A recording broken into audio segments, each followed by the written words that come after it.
Well, hello. I know exam season is finally behind us, thank God. And trust me, I get it. We probably don't want to talk about it ever again. But I figured that for future you or anyone watching this before their exams, I'd share what actually worked for me this time around. This is episode 1 of 2 of How to Survive Exam Season. And in this one, we're diving into my study techniques, tips, and tricks that actually made a difference. Okay, something that's been really helping me lately is keeping a bullet journal. This notebook isn't really that special, in terms of look, but I wanted to try it on a simple notebook. And it's been really helpful to just write down any tasks that they're just floating in my head and I need a place for them. And it's great to open it at the beginning of a day and just have that written. I actually set up part of my daily log. So I set up a few things. I have some, I usually like to start with some admin stuff, like emails, like taking care of bills, stuff like that.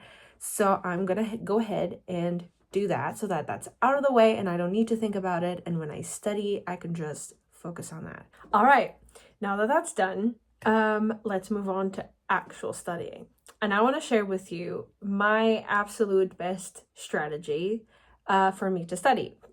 So I used to just pick up a textbook and just read as much as I could or track the topics and just read every single topic from the textbook.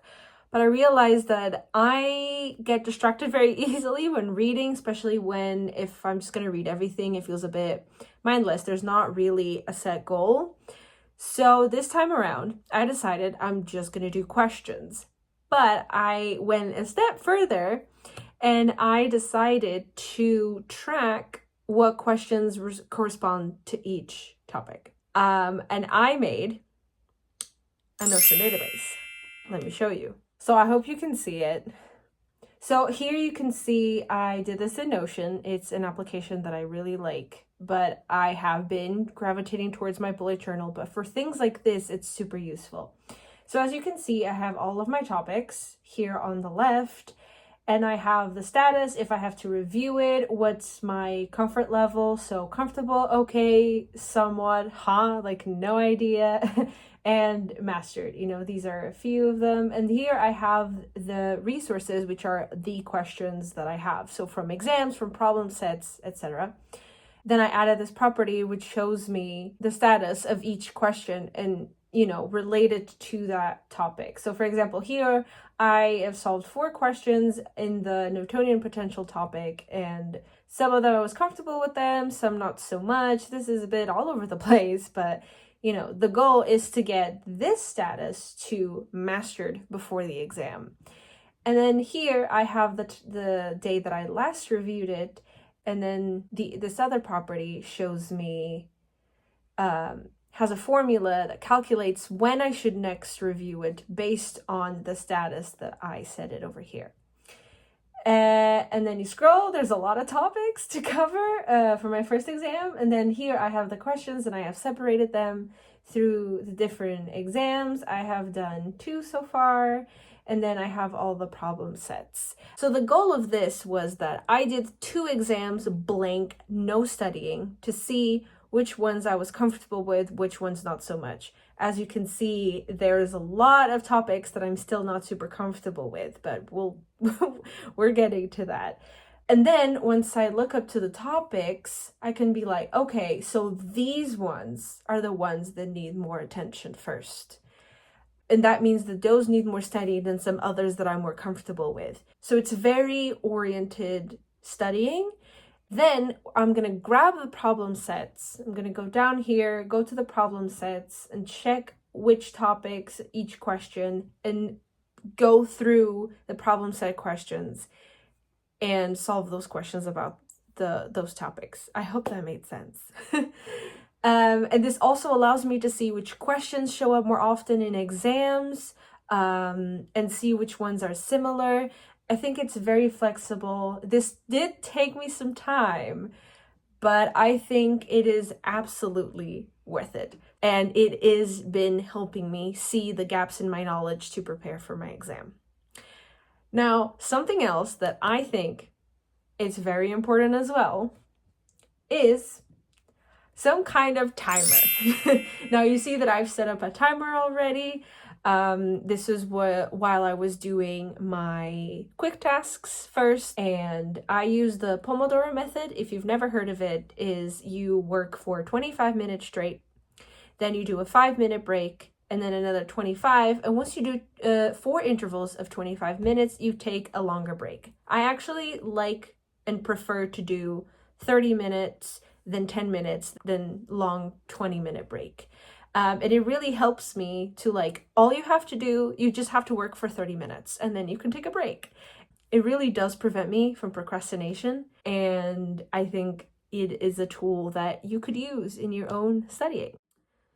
Now, more tools to stop procrastination. I don't know if you've ever heard of Flora. It's a little app where, again, it works like the Pomodoro, but it's on your phone. It's an app on your phone, and you can build little trees or flowers. And if you leave the app, then you like let the flowers wither. So you don't want to do that. So you do not go on your phone. And I think that really prevents me from being on my phone while I'm studying. It prevents me from getting distracted. I think Android doesn't have Flora yet, but it has Forest, which is very similar. And then there's another one that's only for iPhone, I'm afraid, which is called Marscraft, which is very fitting for my physics degree, where instead of building flowers, I'm building like a colony on Mars. It is super fun, and then you get your little colony in Mars, and it does bring a self of accomplishment, so it's great. Quick pause to say, just like how the flowers wither in Flora, if you leave the app in Marscraft, your building gets destroyed. So yeah, it's the same idea. Stay focused or face the consequences. Now let's talk music.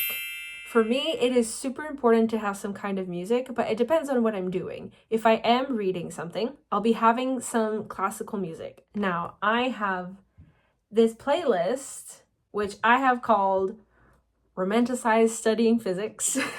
And it has things like music from Interstellar, and it has classical music, it has the Four Seasons, also has music from Inception. It's a nice combination of classical music. And then if I'm doing any questions, I will listen to my hype playlist. Has a lot of electronic. I think it has some hip hop, some rap.